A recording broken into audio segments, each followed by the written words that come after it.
So you better memorize the figure of the one beside you, because maybe when we get there, that's not anymore our figure. Hallelujah. Okay. I'm just gonna continue the message last time. Don't worry, I didn't see anything today. There's nothing today.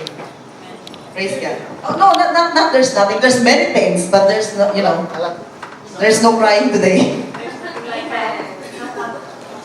Hallelujah. Okay.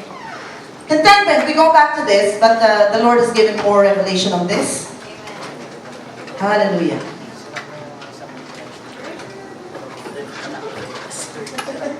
Worship ulit. Now godliness with contentment is great gain, for we brought nothing into this world, and it is certain we can carry nothing out. Godliness, when you say godliness, God is the focus, God is the center, and in godliness there is fear of the Lord, not fear, not like this, but fear, reverence. There is love for the Lord, and there is obedience in His, of course, in His command, in His will. Now, if godliness is inseparable with contentment, that's the great gain. Did you get that? Godliness, I'm young. Inseparable with contentment, that is great gain. And this is the only true great gain, because the other gain that you can think of in this world is perishing. So if we are going to think of a great gain, we better think of something that is eternal and not temporary. Who wants temporary? No. X. We want eternal. I'm back. Alright. As I've said before, we came into this world, it says here, we brought nothing into this world, and it is certain we can carry nothing out. When the Lord has already planned how we were going to be, how we will look like, what will be our gender, He placed us in our mother's womb. Yeah? And then in there, we are naked inside. And what sustained us there was all the provision of God. If you will just study what's inside a mother's womb, it's really amazing how the baby is being sustained inside. And so again, when we die, we just need a coffin, a grave, and a burial clothing.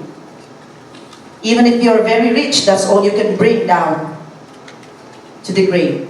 So we brought nothing into this world, and it is certain we can carry nothing out. Okay, first things first, as I've mentioned before, there's nothing wrong with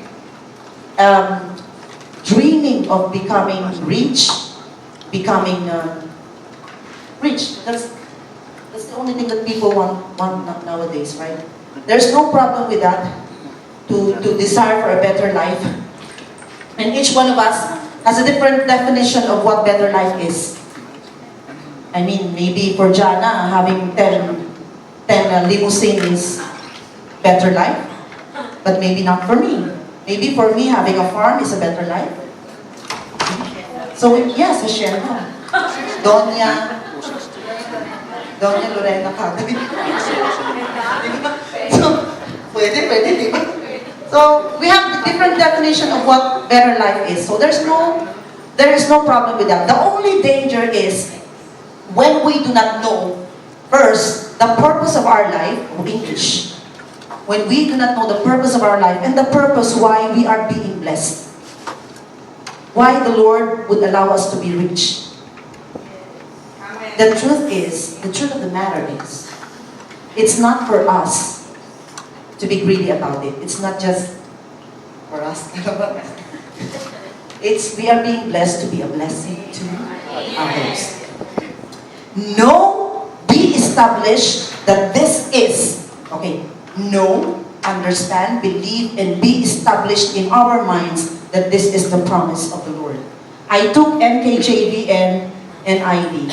For I know the thoughts that I think toward you. Imagine, God's thoughts for us, towards us, is peace and not of evil. When you have peace, that means you are not thinking or not worrying of anything, right?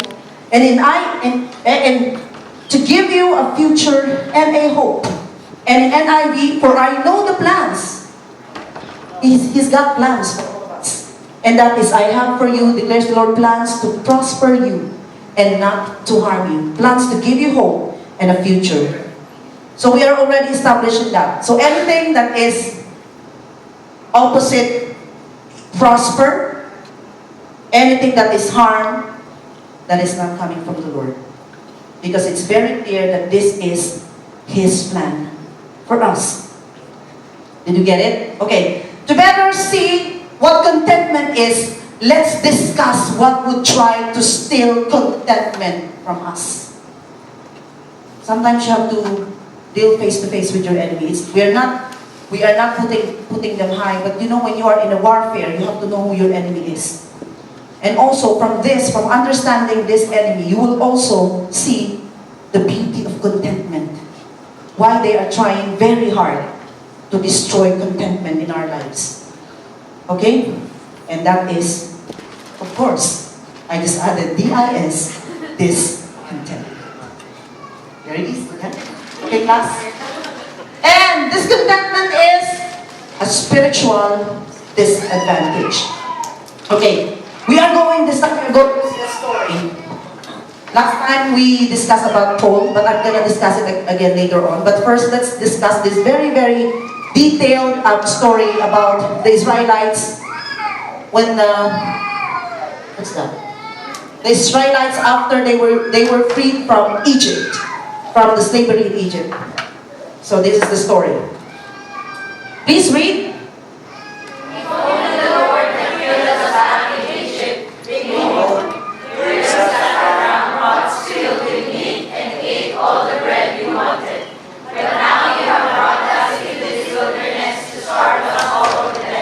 Did you understand it? Or you just read it? It's very clear, yeah? Okay, this is the journey to wilderness after they have departed from the land of Egypt. When they were freed from the Pharaoh. Okay, after they were freed from that, this is now the journey going off to the promised land, which is milk and honey, Canaan. Okay. Now, before getting there, of course, to Canaan, there's a long journey. Because during that time, there was no metro, there was no airplane, so they had to walk. Just imagine that. Okay. Now, during their slavery in Egypt, there was much complaining that the Lord heard about it. They cannot hide from the Lord. And this is what it said. And now, behold, the cry of the people of Israel has come to me, and I have also seen the oppression with which the Egyptians oppressed them. This is before they left, huh? They were still there. As you can see, the Lord is mindful of our cries. See? He heard their cries when they were in slavery with Egypt. Our prayers, even the ones in whisper, God can hear. He knows every teardrop. He knows how many teardrops in a night when you are crying to Him. He knows all about it. He's not, what do you call that? He's not just looking at you and saying, He knows all about it. So what happened here is, we go back to the verse.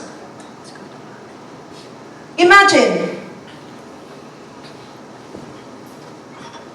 this. I was really laughing at this one. Okay. They were crying and complaining to the Lord. That's why immediately the heart of God was to answer their cry and free them. That's why He called Moses, so that these people will be out from Egypt. Remember in the burning bush? God talked to him and said, bring out my people so that they could worship me. So after hearing that, the Lord made sure that He's going to give the answer to them. He's going to free them. Now, on their journey, now, getting to the promised land, because of hunger and impatience, this is what they said.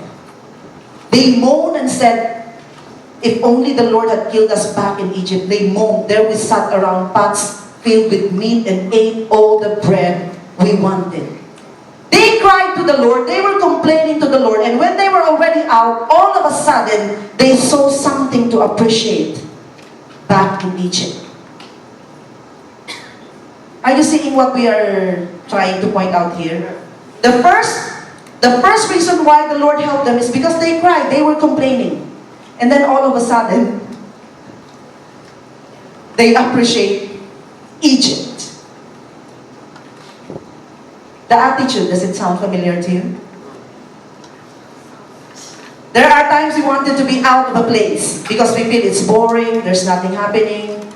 What we are expecting is not, we are not seeing it, everything is ugly, the scenario is boring, nothing is inspiring us anymore. And then when we get to another place, oh, finally I'm out from that place. And then you are in this new place. And still you didn't get what you're looking for. And then you start realize, you will say, I'm better off back in that place. It's better there. Why did I ever come here?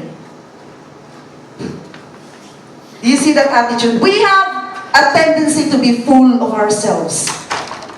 Feeling the victim all the time. Oh, they're doing this to me. I'm a victim. But if we really stare closely at our situation, it wasn't so bad at all. Are you seeing it? Everything is actually just enough. But the problem is just enough is not enough for us. True or false? True. Says out Amy. True.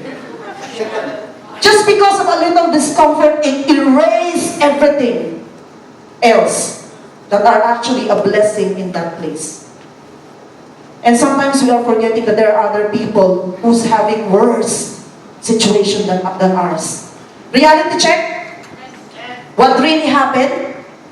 We forgot to see the grace of God in that place. We expect something else according to our ways and according to our thoughts. No, this is not what I'm expecting. This is not what I want.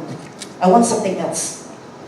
We didn't notice the blessings that are actually just around that place. We forgot to be thankful to God. And ungratefulness hinders growing in contentment with the Lord. That's the first thing. It's just around. It's impossible when the Lord placed you to a certain place. It's impossible that He's not going to bless you. There will always be a blessing. There might be a lot of things that you are seeing, but there are blessings in that place. But because we are so looking at other places, we are not seeing it. We are blinded. And then when we are out from that place, we will say, oh, I should have not left him.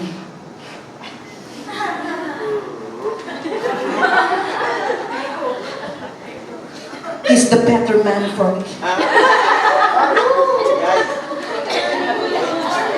And then when you want to go back, that's it, gone. We really have to assess the things that are happening in our lives. This contentment is subtle. Like alligator. In the water, you don't know, it's already at your back. It will eat you. You didn't see it coming. But that's the way it is. Now, look at the response of the Lord. God's response. Then the Lord said to Moses, look, I'm going to rain down food from heaven for you. Rain.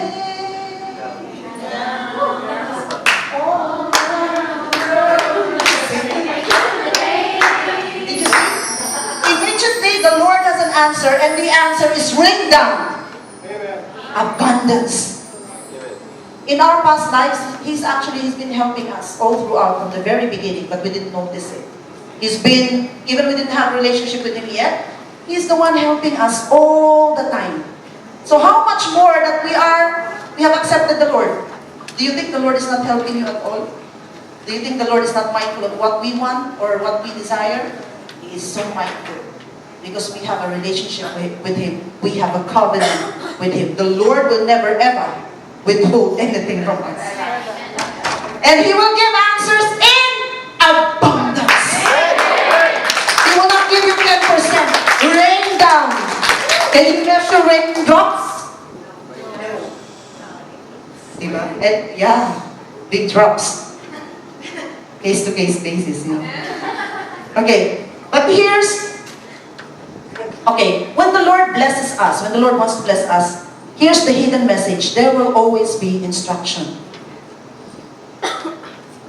And the instruction is this. Each day the people can go out and pick up as much food as they need for that day. Can we say it? As much food as they need for that day. How much? As much as they need for that day. The instruction. That's why it's very important to hear and obey Him. My sheep hears my voice, says the Lord. He's always giving us instruction. And for those who has accepted the Lord, believe that you can hear Him. Okay. Sometimes the answer might just appear in front of you, but still there are things that you need to do to get it. Because that one, they still have to pick it up, right? It will rain, but then they have to pick it up. Okay. And now, each day go out and pick as much as you need for that day. Sounds simple, right? But if you will dig deeper in your heart, this is not a simple story, and this is very spiritual. It says in this, it is the Spirit who gives life, the flesh is no help at all. The words that I have spoken to you are spirit and life. Every time that we are talking about the Bible, we do not look at it only in the physical bit, because it's more on spiritual. The Holy Bible is spirit and life. So when we look at it, it's more in the spiritual. Now, what's the secret in here?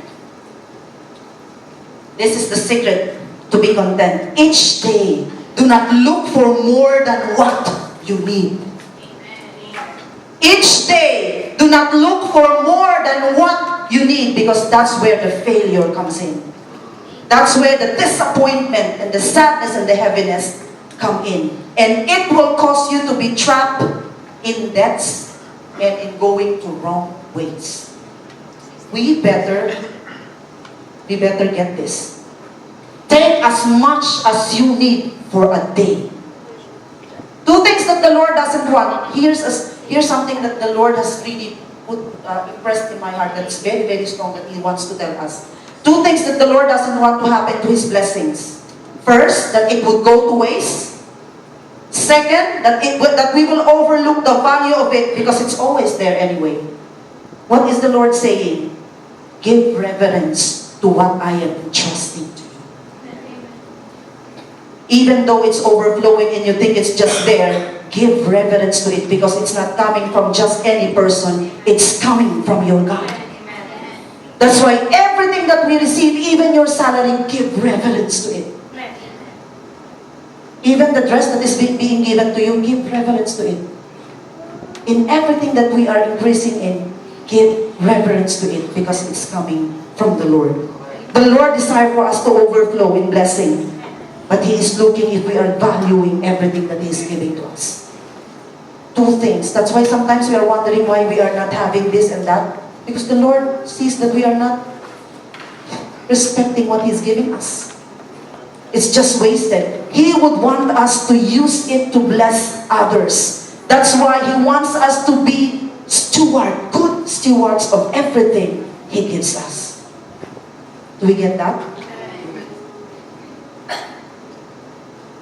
And then, here comes, after the instruction, the test of obedience. I will test them in this to see whether or not they will follow my instruction. So what are we saying here? Instruction is God's tool to see who abides in Him, to see who will follow His word. If He will just place the answer in front of us, we will be so lazy and become spoiled brats. Obedience is a big deal for the Lord, because He Himself demonstrated this to us. He obeyed His Father even to the death on the cross, right? We are not asked to die on the cross. It's just once, and He did it all. Our God is looking for a heart that humbles, obeys, submits, and says, "Thank you, Lord." Grateful heart is very important.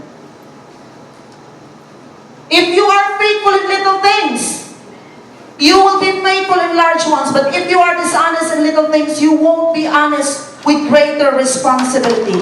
Dishonest is not just being deceived. deceitful. This is another thing that the Lord wants to tell us. You are also being dishonest if you are not acknowledging that you are blessed.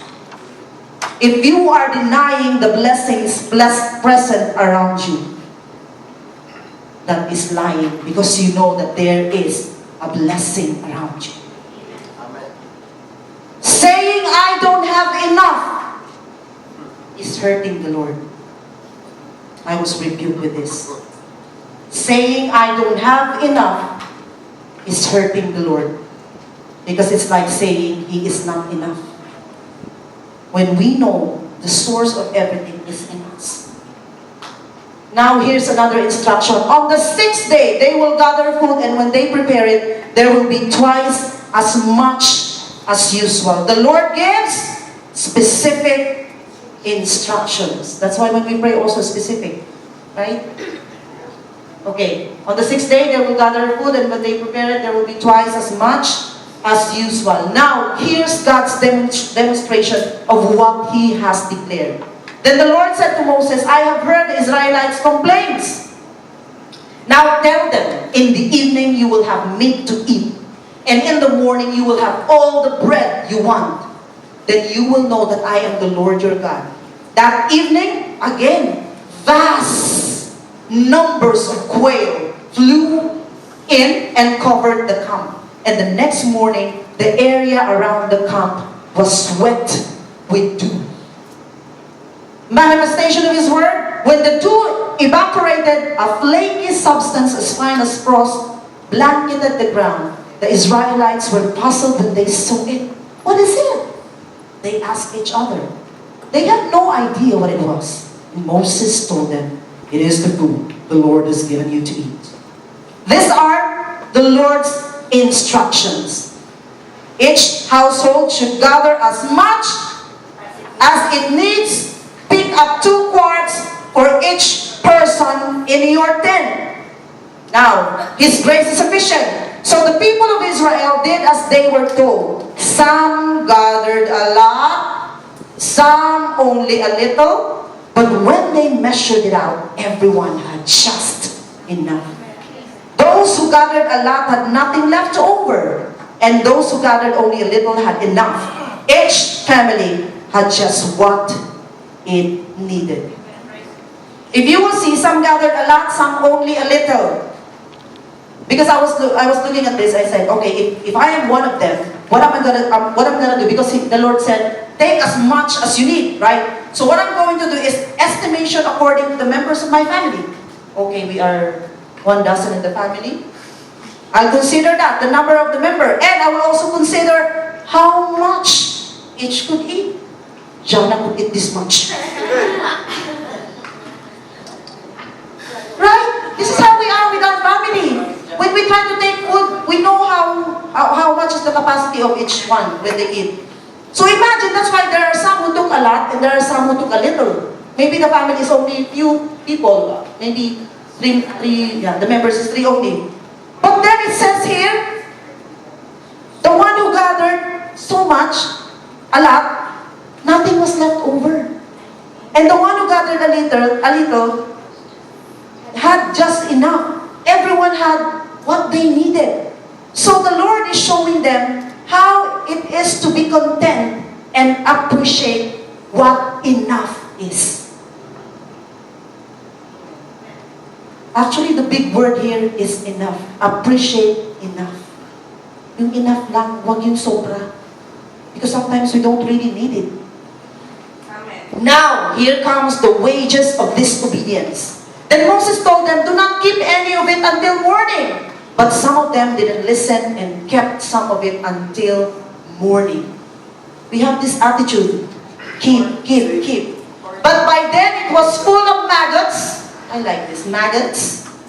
And had a terrible smell. Moses was very angry with them. Okay, this may just be issue about food in our human understanding, but the same attitude is very much what we have when it comes to possession and properties. Huh? The Lord is saying, do not keep, meaning because there's no need to keep.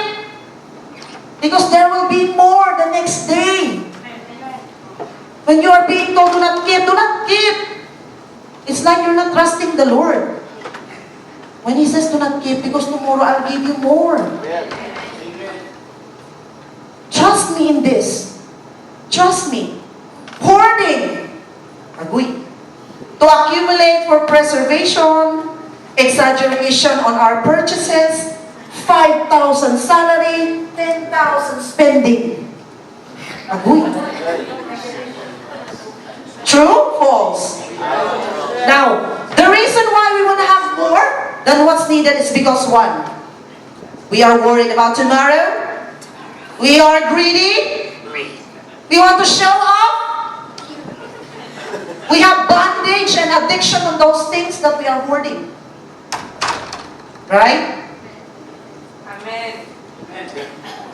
And the problem is, we go out within our means and pretend there will be, okay, again, we go out within our means and pretend there will be no consequences.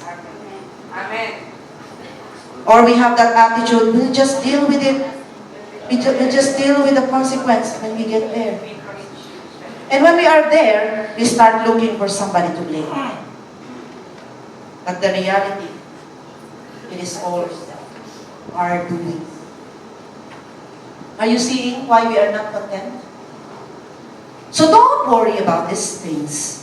Say, what will we eat? What will we drink? What will we wear? These things dominate the thoughts of unbelievers, but your Heavenly Father already knows all your needs. Sino daw?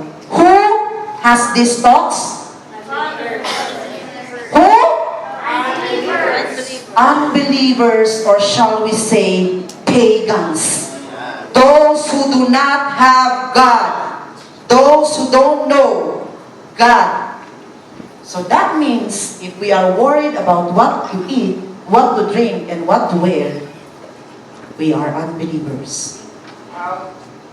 Out of this house. The things that I am emphasizing are the things that the Lord is emphasizing. If we will continue to worry about things, we are unbelievers. Because that's what the Word said. It's not me. So again, the compassion to share the truth, only the unbelievers are worried, not us. That's why this compassion of Jesus Christ in us, we have to let them know that there is a God who provides everything that we need. And that it says here, our Father already knows all your needs. There's only fear if you're not having God. But if you say, a believer, then do not worry. Because, okay, let's make a deal. If you worry about something, we will say, oh, unbeliever, unbeliever, unbeliever, out.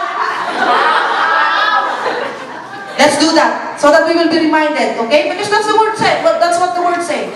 Are you an unbeliever or believer? Out. There is a great impact on this. That's why the Lord kept on telling this word. If we start to worry, remind, a believer or believer? Choose. And when the person doubt, out. You know, we have to deal with these demons. They're not welcome here. Okay? Fear is also not of the Lord. If you fear what to eat, don't worry, you will lose weight.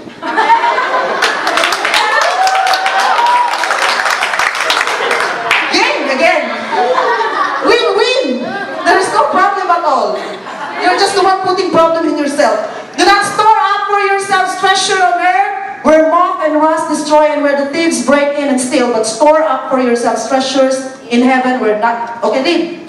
That last part. Store up for yourselves treasures in heaven, where neither moth nor rust destroys, and where thieves do not break in or steal. For where your treasure is, there your heart will be also. Here's another thing. What is it that we should not store? Treasures. What is it that we should not store? Order in the court. Order in the court. Store.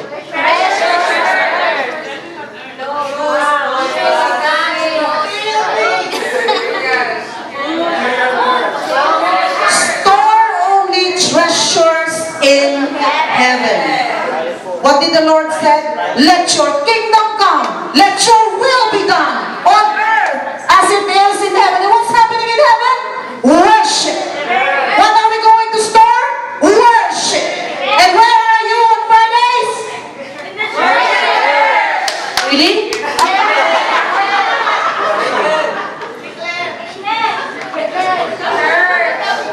The things that are, the things that really matters, we are forgetting. Let your kingdom come, let your will be done. What's happening there? Worship. Let's store up worship in here. Worship, worship, worship. What else aside from worship? Prayer. Where are you in devotion? Praise God. Hallelujah. And it says here, for where your treasure is, there your heart will be also. The treasure of the world takes away your attention from the Lord, who owns these treasures. Prioritize the maker and not the products. Prioritize the maker and not the products. This is CNN reporting. Hallelujah! Let's give glory to our God. Give glory. Here's another wonderful thing. I'm so excited about this. On the sixth day, they gathered twice as much as usual, 4 quarts for each person instead of 2. Listen. Then all the leaders of the community came and asked Moses for an explanation. He told them, this is what the Lord commanded. Tomorrow will be a day of complete rest, a holy Sabbath day set apart for the Lord. So bake or boil as much as you want today and set aside what is left for tomorrow. Tomorrow will be a day of complete rest, a holy Sabbath day set apart for the Lord. What was the instruction? The Lord instructed them to take food for 2 days. And this time, they can keep it. What's the difference the first time? Do not keep it. And when they kept it, maggots, and it smelled. And this time the Lord said, for 2 days, keep it. It will not be spoiled. Because God wants them to give attention to Sabbath day. It's a day set apart for Him. Seek the kingdom of God above all else and live righteously, and He will give you everything you need. So don't worry about tomorrow, for tomorrow will bring its own worries.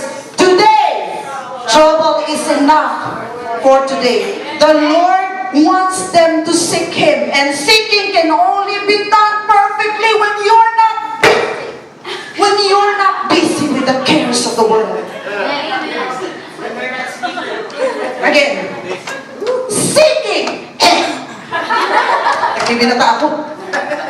Seeking can only be done perfectly when you are not busy with the cares of the world. Amen. Friday, you're not here because you have chosen to be somewhere else. Somewhere else. Where are you at? Who are you with? Is that person, thing, even the source of your life? No.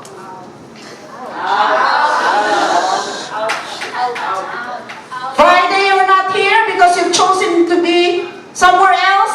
Where are you at? Who are you with? Is that person, thing, or event the source of your life? True or false?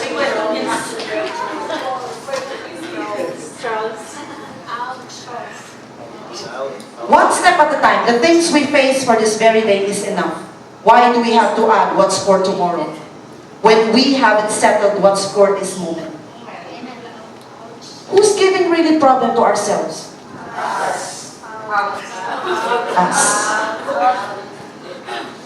So discontentment, again, is the enemy here. Are we getting it?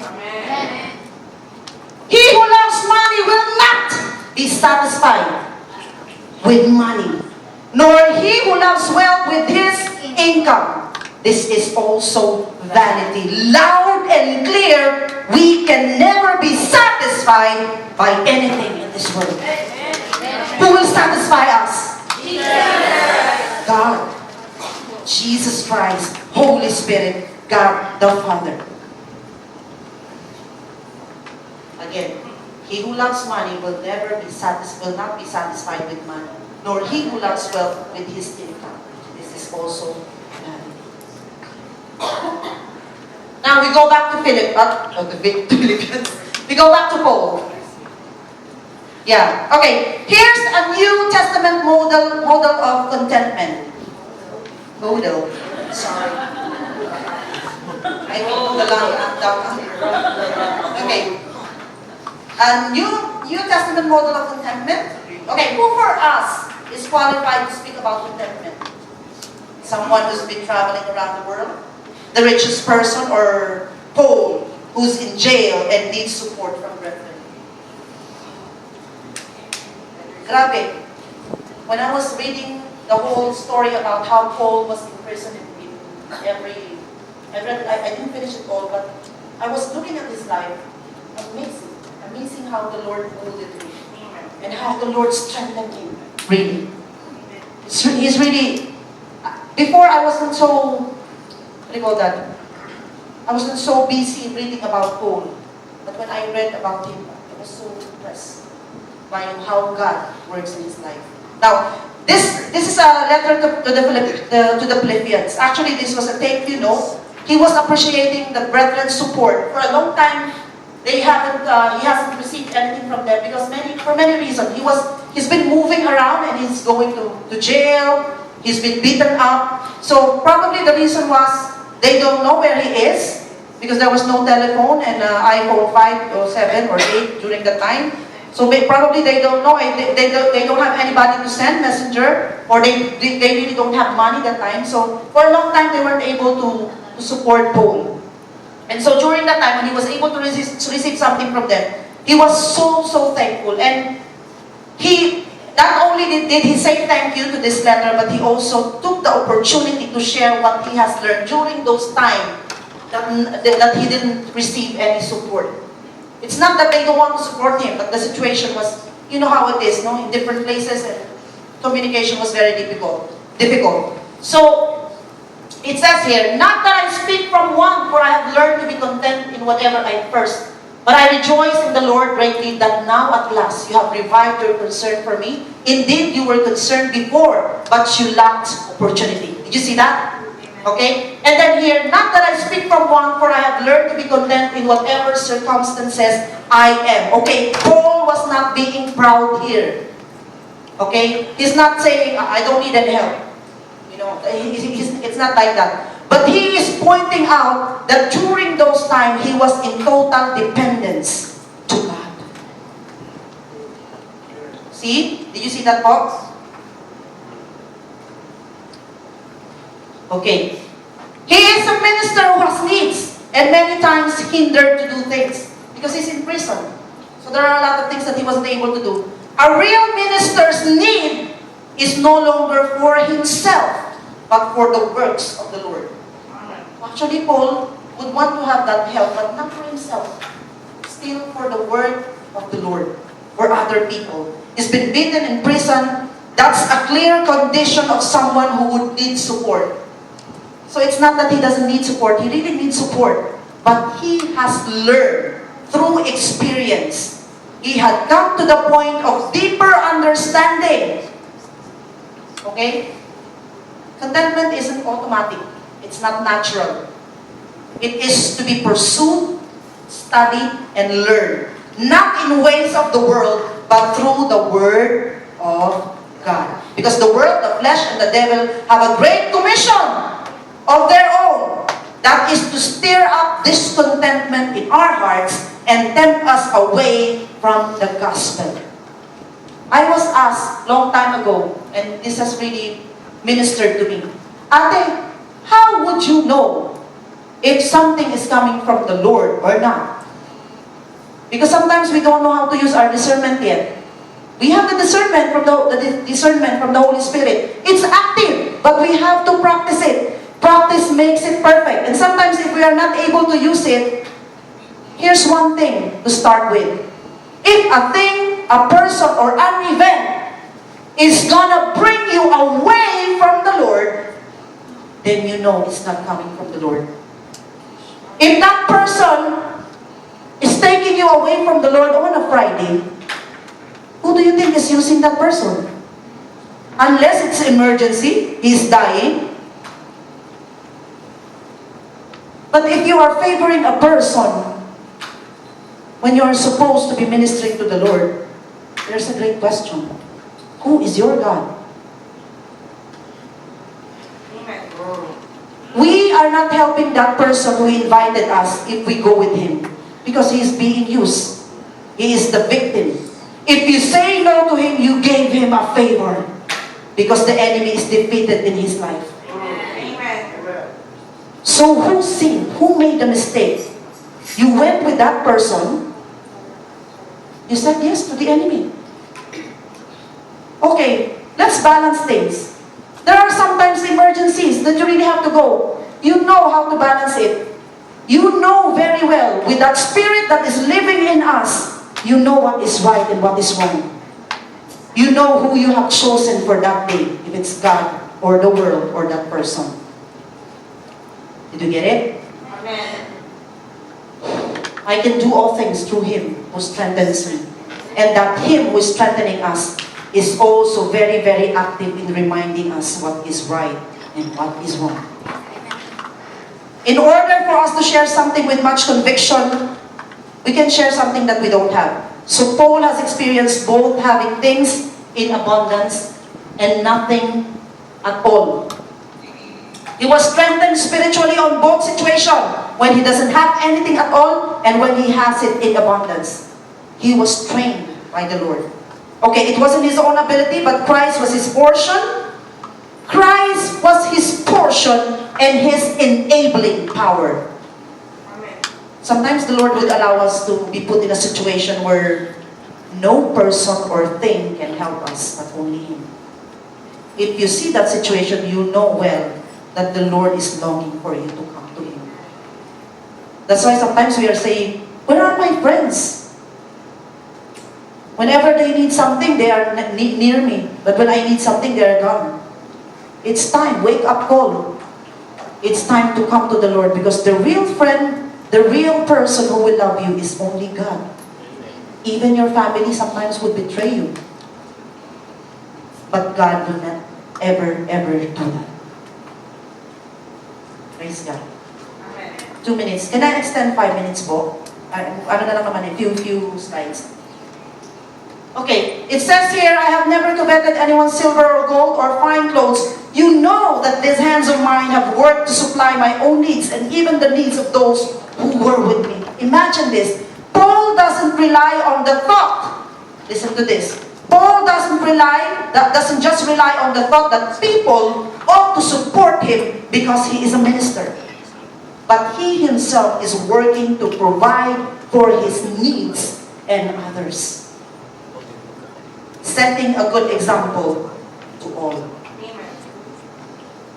If we have, kindly read po. If we have food and offering with this, we shall be content. But those who want to get rich fall into temptation and a snare and many foolish and harmful desires, which plunge men into ruin and destruction. For the love of money is the root of all sorts of evil, and some by longing for it have wandered away from the faith and pierced themselves with many griefs. The desire to get rich in wrong motives, meaning not aligned to the will of God, it's a trap. Again, the desire to get rich in wrong motives, meaning not aligned to the will of God, it's a trap. It would throw you to ruin and destruction. Money is not the root of evil. It's a blessing from the Lord. But it's the love of money that is the root of all evil. There's nothing wrong with money. We need it. We also need it. Okay, what does contentment mean? It is an inner sense of rest or peace that comes from being right with God and knowing that His purpose will prevail. No matter what we do, even we struggle to do the things our own way, God's purpose will prevail. Because we are His children. And He's gonna protect us no matter what. He's gonna protect us. He's gonna bring us away from danger. But if we renounce Him, then that's it. It's our choice. But as long as we don't renounce Him, as long as we say that He is our God, He's going to bring us out of every danger there is in this world. And His purpose will prevail.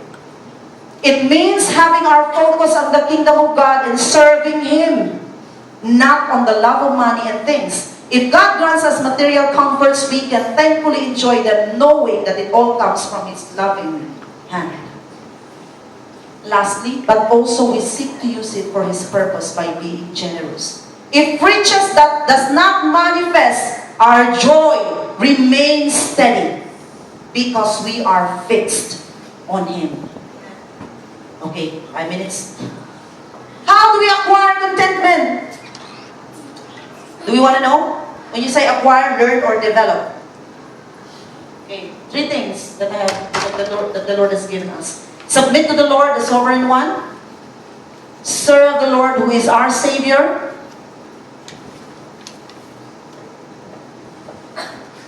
Trust the Lord whose grace is sufficient. Okay, let's go here. Submit to the Lord, the Sovereign One. Please read.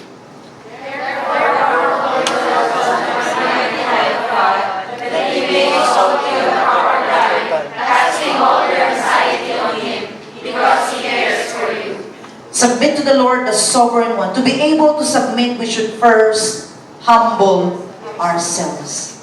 There is no way we can submit if we are not going to bow down before the Lord and humble ourselves. Anyone who exalts himself will be humbled, and those who humble themselves will be exalted. And it says here, casting all your worries when you want to solution everything yourself. Cast it all to the Lord. Do not give solution to it because we cannot do anything. Unless the Lord says, okay, do this, anak. If He's the one who directs it, then that's the right thing. Okay? Submit to our sovereign God. Humble ourselves under the mighty. Who doesn't want to be under the mighty hand of God? How big is His hand? We will never be in danger. We will never be harmed. Next, serve the Lord, who is our Savior. Read. Whoever seeks to do so as one who is seeking utterances of God. Whoever serves is to do so as one who is serving by the strength which God supplies, so that in all things God may be glorified through Jesus Christ, to whom belongs the glory and dominion forever and ever. Amen. We are so blessed here. We have the fivefold, and each one of us is having, the Lord is, bringing out all the potentials that He has placed in each one of us. So that's why whoever speaks, do so. Whoever serves, do so. Whoever, what else? There's beauty in good works. In doing the works for the glory of God. Because of the compassion of the Lord that is in you, in us, you would see that there are other situations worse than ours. By serving in the name of the Lord, we will find out that our lives are better than somebody else. We will go to missions, and missions we will see children not having enough food. We will see families divided. And we will just tell ourselves, wow, I didn't know my life is better. Then you will be content when you are serving the Lord, because the Lord will allow you to witness and see, look at this, my child. Your life is far more better than theirs. More people are in worse condition physically, mentally, emotionally, spiritually than us. So we will learn to be content. When we let the Lord, when we allow the Lord use us for good works, it will bless us.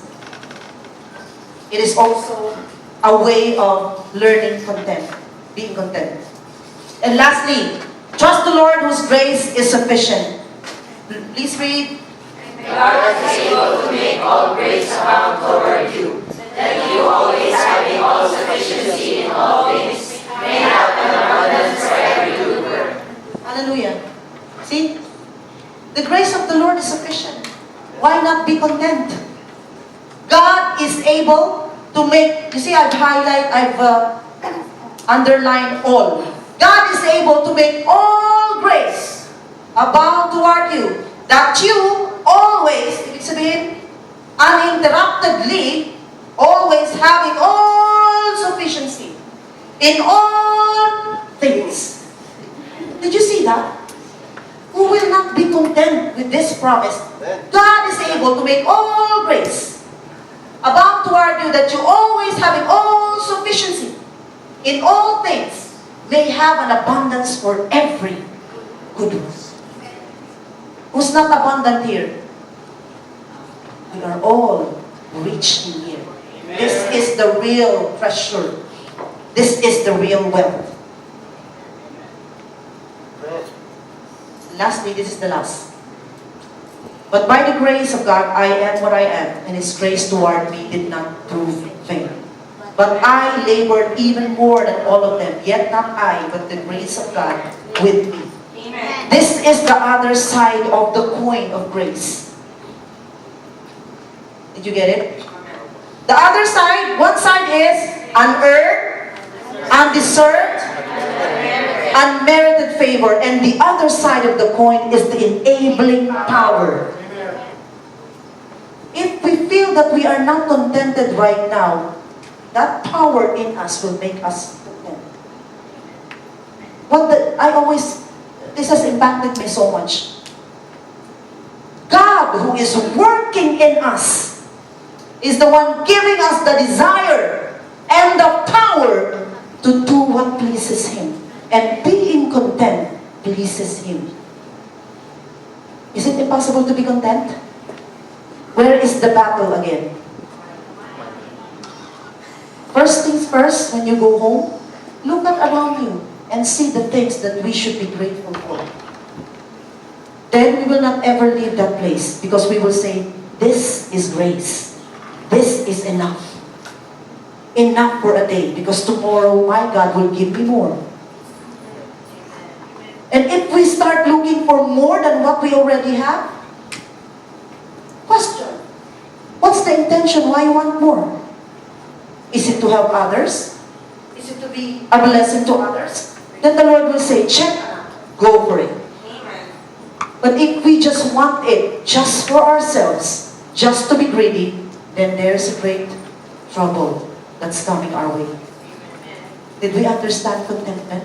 Amen. We know what to do, right? Huh? Amen. Once again, I will highlight, we come into this place, be rebuked, and to be convicted by the Holy Spirit. Condemnation is not anymore welcome, and shame is not anymore welcome.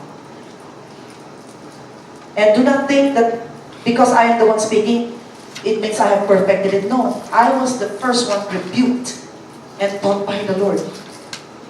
So all of us are being taught by God here. Paul said, always think that you are less than others. Do not ever think that you are better than others. We come here, we know that we are less than others, and we need the Lord, and we need to be disciplined. For what? For our benefits and for His glory. So when we go out from here, can we really say that we are content Christians? Are we content Christians now? Amen. Hallelujah. Let's all stand.